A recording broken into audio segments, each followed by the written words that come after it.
In the last video, we completed Ikana Castle, so we're finally ready to move on to Stone Tower Temple. To get there, you want to go to Ikana Canyon and enter the Mayan-looking statue in the far northeast, climbing up the tongue and entering the mouth. This will take you to Stone Tower, a place you may have visited out of curiosity, but you couldn't do anything with before.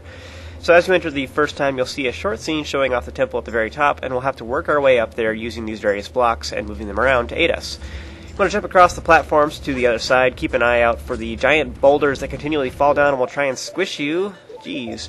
Once you reach the first platform, you want to hookshot to the target on the upper ledge, and you'll encounter a new enemy called a Beamos. These things will shoot you with a beam if they see you, but now that we have the mirror shield, you can just deflect this attack while defending.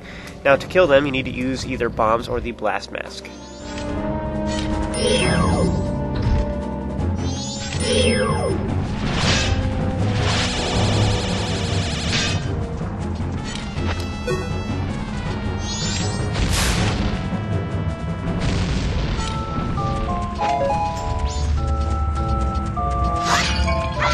And now we have a puzzle. There are 3 floor switches on the side that each move the blocks that we use to get over here, but we need to step on the switches in the correct order, and then use the elegy of emptiness to create statues to keep the switches pressed down.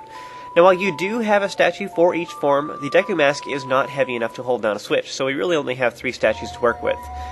Now the correct order that you need to press down the switches in is shown on the left. The middle platform where the Beamos was is the first one, followed by the platform directly above it, and the last switch is obviously the bottom one, so just watch out for the boulders that are rolling past, because if you're not careful, you could get knocked off the ledge and have to start this area all over again, which would be really unfortunate.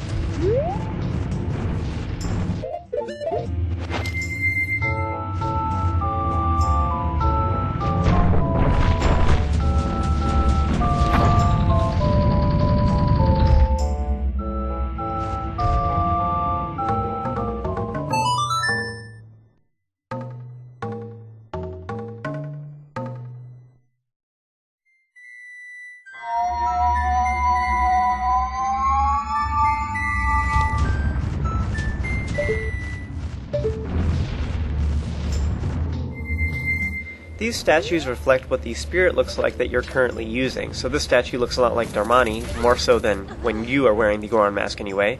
So that's kind of interesting, and likewise the Zora mask looks like Macau, and the Deku mask looks like the Deku Butler's son. When you're done admiring them, you want to jump across the blocks to reach the other side, and there's more switches here, but these ones are basically the same as the ones we just pressed down. They're just in case you want to go back the other direction. I don't really know why you would, because if you really wanted to go back down, you could just, warp back to Ikana Canyon, so I don't really understand. Now here I was waiting around to see if the fire keys would come after me, since it usually does, but it was too far away apparently. So just hookshot up to the next ledge, and then go up one more, and you'll find another Beamos to confront.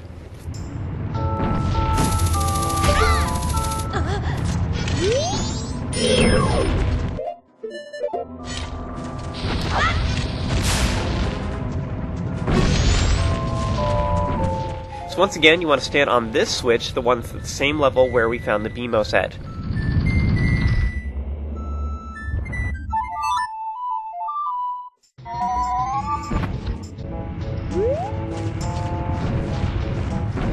Now for this next one, it's in the opposite order, so hop down a level and use the switch to move the next block.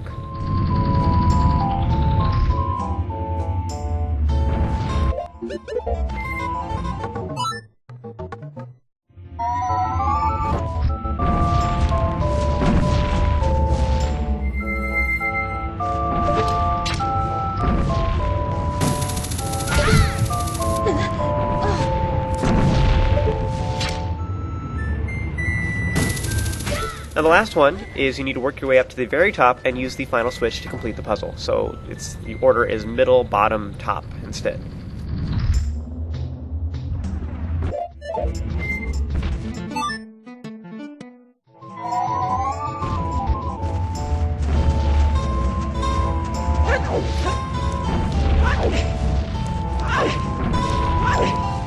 Once once again, more switches that let you go back the other way if you want. You want to hookshot up the nearby ledge and watch out for the boulders that roll on either side of the target.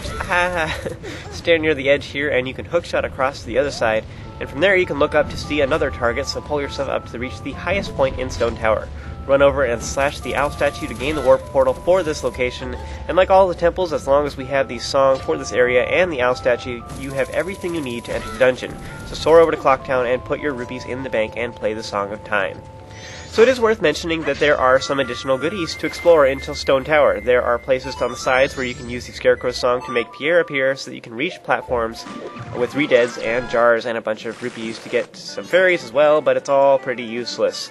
There's also some soft soil patches that are near the owl statue, but once again, it just takes you to some chests and rupees and stuff, so it's nothing too exciting.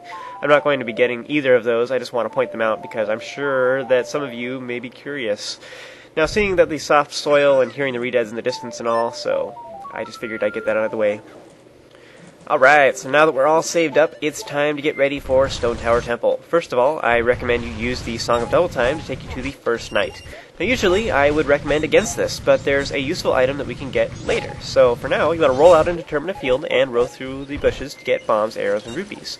Now we're waiting around until 10 p.m., so we have some time to burn. If you really want to make some rupees quickly, there are some much better methods, but I'm not too worried about it. When you have at least 60, you can return to West Clocktown and enter the trading post.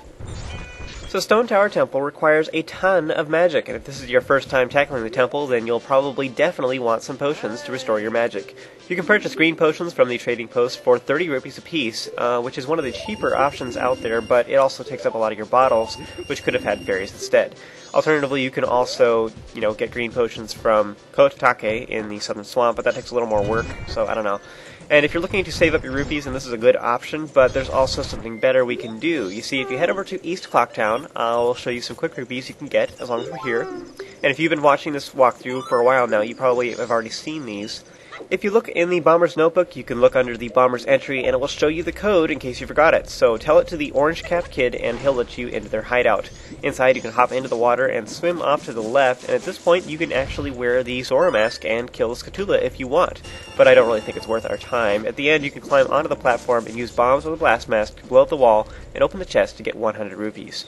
Back outside, you want to run along the left wall, making this first jump by either using the bunny hood, the Zora mask, or roll jumping without any masks in order to jump far enough. After that, hop along the targets of Honey and Darling's shop, and round the corner to find another 100 rupees.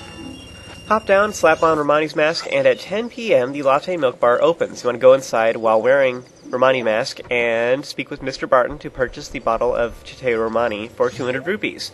Once you drink this stuff, you will have infinite magic for the remainder of this 3-day cycle, so it is well worth the money. Now this way, you can complete the entire temple without worrying about your magic at all. At long last, you want to use the Song of Soaring to warp over to Stone Tower and join me for the next chapter where I will show you how to complete Stone Tower Temple.